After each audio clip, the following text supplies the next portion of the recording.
Once you get your equation for part A, part B is pretty simple. It asks you to find the height of the spring after 26 seconds. So all you need to do is plug in 26 for the place of t, or if you did x, you would plug it in for the place of x.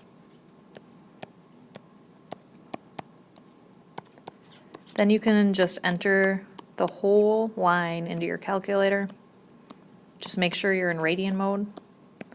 And if you are in radian mode, we should get a height of approximately 7.757 centimeters.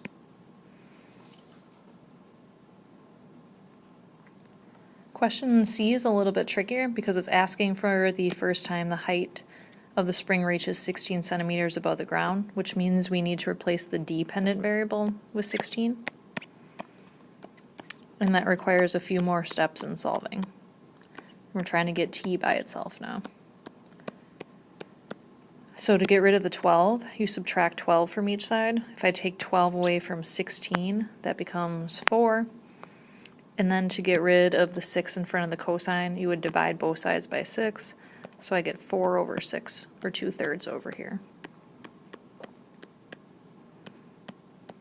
Since 4 over 6, or 2/3, is not a special coordinate in the unit circle, you have to use your calculator to find that value. So to get rid of the cosine, you do inverse cosine, and you do inverse cosine of 4/6, and record the value down. The calculator gives a value of 0.841.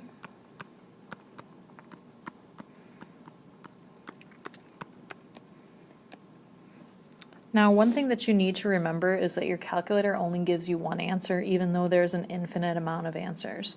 So we have our first solution. To get the second solution, you use the symmetry of the unit circle. We're trying to solve when the cosine is 4/6, or 2/3.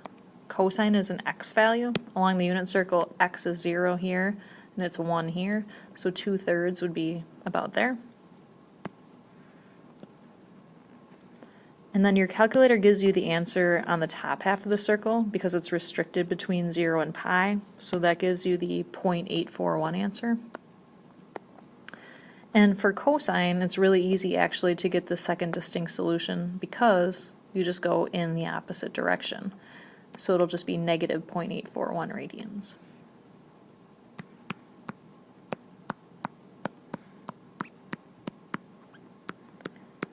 And then the way you solve both of these equations is the same. So divide by the quantity of pi over 4, so make sure to put it in parentheses, and then add 5, divide by the quantity of pi over 4, and then add 5. So the two solutions that we should get that are distinct from each other is 6.070 seconds and 3.929 seconds.